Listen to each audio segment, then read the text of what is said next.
नमस्कार प्यारे विद्यार्थियों। अपन पढ़ रहे थे मानव जनन तंत्र, पिछले अध्याय में पढ़ चुके थे।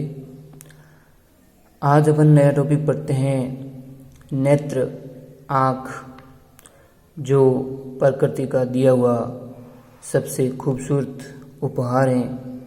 इसकी हमें देखभाल करनी चाहिए। आँखों के द्वारा ही हम प्रकृति का जो नज़ारा है उसे देख पा रहे हैं।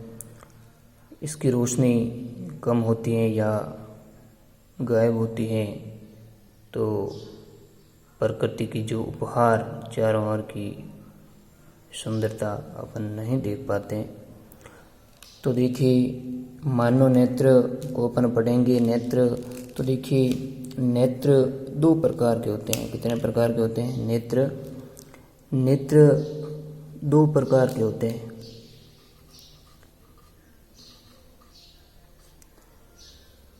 नेत्र दो प्रकार के होते हैं। नेत्र, आंखें हमारी दो प्रकार के होते हैं। दो प्रकार। अब दो प्रकार कौन कौन से? देखिए, पहला है संयुक्त आंखें। कौन सी आंखें?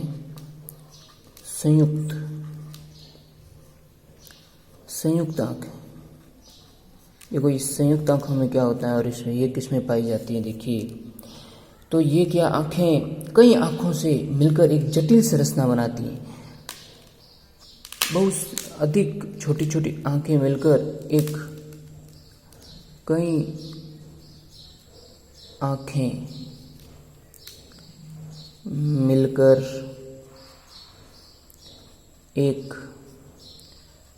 जटिल संरचना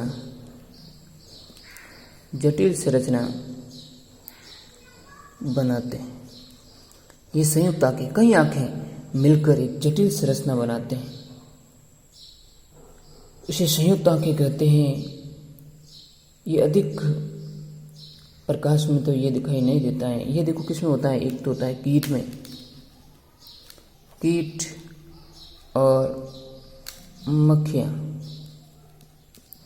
इसमें संयुक्त आंखें पाई जाती है। आपने देखा होगा, मक्खियाँ जब अपन उसको पकड़ने की कोशिश या उसे शरीर से हटाने की कोशिश किसी से करते हैं तो आप देख तुरंत वो उड़ जाती हैं या उस स्थान से दूर चली जाती हैं। तो देखिए,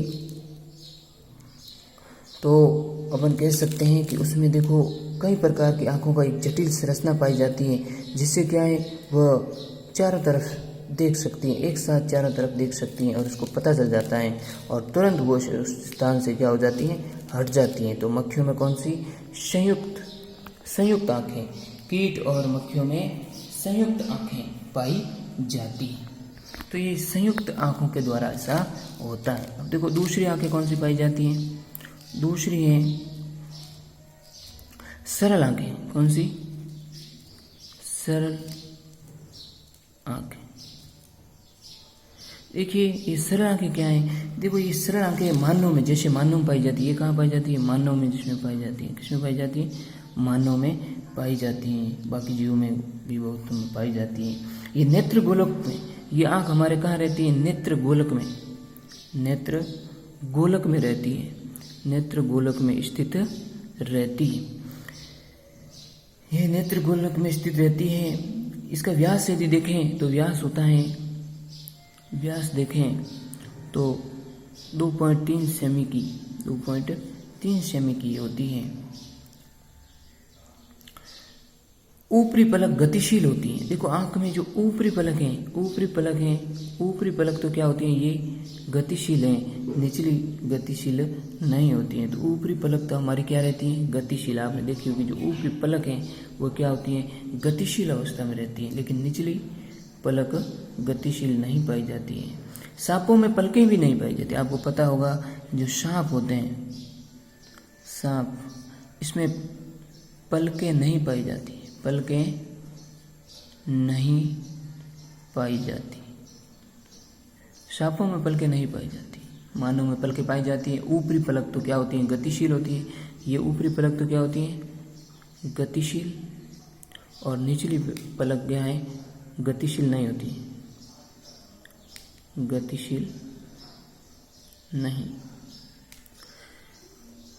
तो सांपों में पलकें नहीं पाई जाती। पलकें आपको पता है कि इससे धूल है, कण है, उसको प्रकाश आंखों तक जा रहा है, उसको भी थोड़ी देर के लिए आंखों की सुरक्षा करती हैं। धूल है, कण है, उससे भी आंखों की पलकें क्या करती हैं, सुरक्षा करती हैं। तो पलकें भी बहुत ज़रूरी हैं। सांपों में पलकें नहीं पाई जाती हैं।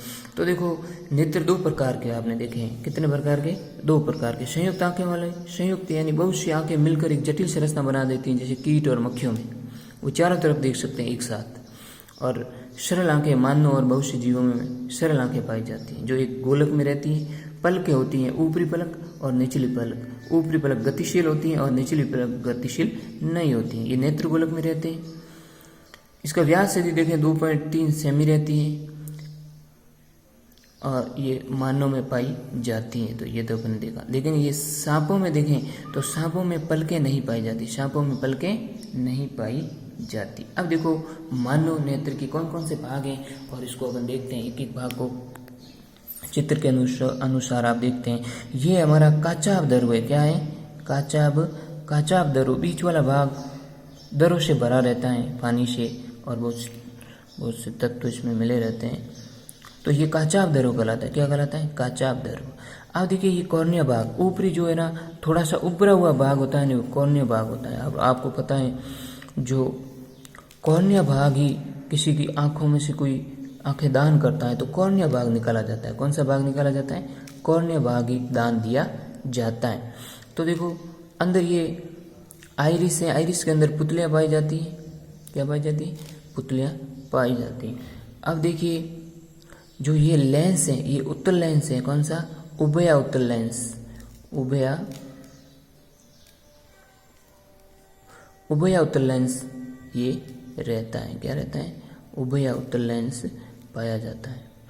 और क्या है, देखो, ये जो है ना, दृक् तंत्रिका, लास्ट में आप देख रहे हैं दृक् तंत्रिका, ये इससे जुड़ी रहती हैं आंखों में सूचनाओं का, उसको देखने के बाद ये आंखों का अन्य भागों से, शरीर के अन्य भागों से जुड़ाव दृक् तंत्रिका द्वारा रहता है।